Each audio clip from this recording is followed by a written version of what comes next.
Who are you? You don't know. Don't tell me Negro. That's nothing. What were you before the white man named you a Negro? And where were you? And what did you have? What was yours? What language did you speak then? What was your name? It couldn't have been Smith or Jones or Bunch or Powell. That wasn't your name. They don't have those kind of names where you and I came from. No, what was your name?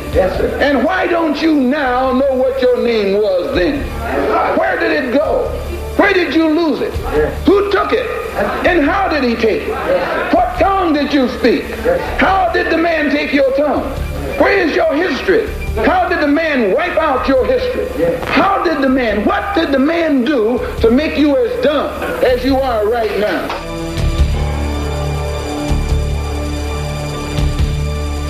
The white man is your enemy, whether you are a Baptist, whether you're a Methodist, whether you're an Episcopalian, or whether you're a Muslim, or whether you're a Mason, or whether you're an elk. If you find yourself running into opposition when you're looking for freedom, justice, and equality, or some kind of right, you have to agree, always the one who opposes your right is the white man.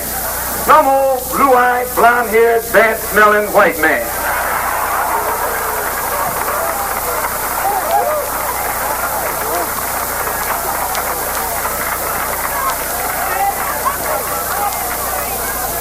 And he doesn't like you any better than he likes me.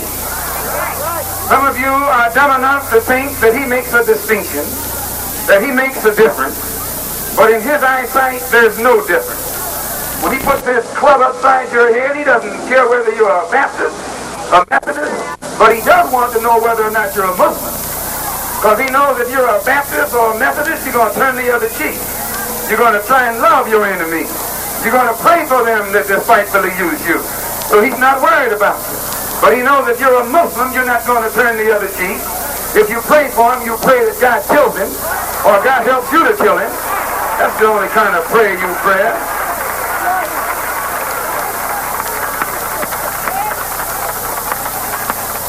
So since you and I can realize we're all in the same boat, catching the same hell from the same man, it's time for you and me to unite, to get together and get this big white ache off our back.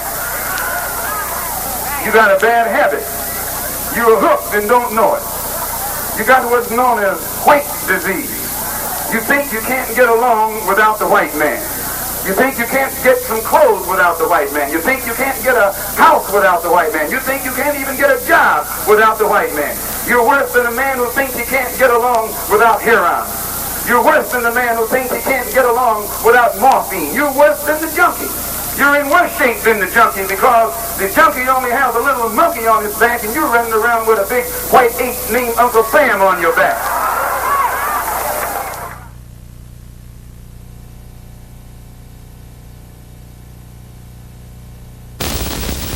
No. If they don't pass it, it'll make him angry, and if they do pass it, it'll make him angry because most of the trouble that you're having in this country right now is in the North rather than in the South.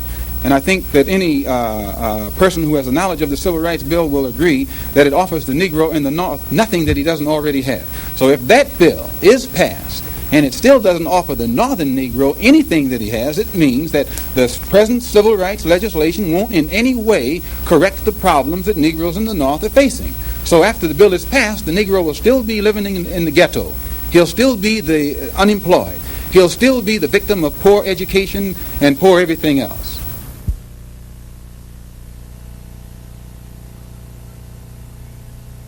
Now, brothers and sisters, we believe that we who declared ourselves to be righteous Muslims should not participate in wars which take the lives of humans. As Muslims, we don't go to war. We don't get drafted. We don't join anybody's army. We don't teach you not to go because they put us in jail for sedition. I would never tell you not to go. I wouldn't be that dumb. But I sure would tell you if you're dumb enough to go, that's up to you.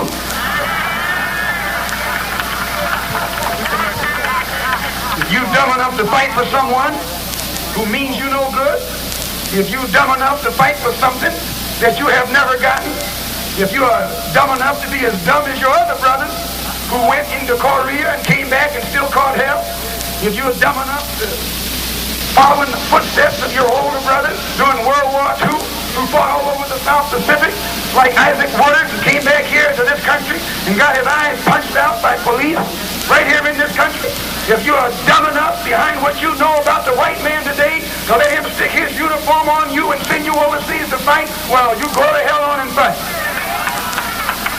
But I'm not that dumb. For me, and I can only speak for myself, I'll go to jail. I'll go to prison. Stick me in jail. Let me go to prison. Right. But don't give me your uniform. And don't give me your rifle, because I might use it on someone that you don't intend for me to use. Don't never put me in your airplane and fill it with bombs and tell me go bomb the enemy. Well, I don't have the far to go to find that enemy.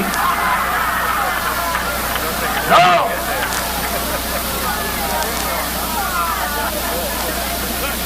We do not believe that this nation should force us to take part in such wars, for we have nothing to gain from it unless America agrees to give us necessary territory wherein we may then have something to fight for. Give us part of this country, and then if it's attacked, we got something to fight for. But the days are gone when you think you can draft this little black man who's sitting up here in the slums and ghettos of Harlem, who receives nothing but the worst schools and the worst education, who can't even get a decent job, while that cracker is out of his mind. If he thinks our people are dumb enough to go running after him today into some kind of war that he's going to instigate and start for his own mercenaries instead. Those days are over. We believe, yes, let him fight his own war. Let him fight his own battle. If you and I can't fight in Mississippi, we got no business fighting over someplace else. If we're going to be nonviolent at home, we're going to be nonviolent abroad. We believe that we're at the time now when God, the Prince of Peace, has a desire to set up his kingdom here on this earth. But we do not believe that God can establish a kingdom of peace until he first removes from the planet the warmonger, the war maker, the troublemaker. So today, we believe religiously that God is after the white man, that God is rounding them up, that God is bringing them together, dumping them all in one spot for the sole purpose of casting all of them into the lake of fire. We religiously believe that when you read the book of Revelation, and it points out in there about the beast in the last days that was cast into the lake of fire as Muslims, we believe that this means none other than the American white man. We believe that his future is a fiery future, a future in which he will be enveloped in the flames that will stem from God's wrath. And because we believe this religiously, we respect him, but we don't have any desire to be integrated with him. We want to be separated from him. We want to please God. We want to get on God's side, so God will be on our side. We want to make ourselves acceptable to God. We don't want to make ourselves acceptable to the white man. We're not trying to impress the white man. We shake his hand, we show him respect, but we're not trying to make no love with the white man. Let him love his own kind and let us love our own kind.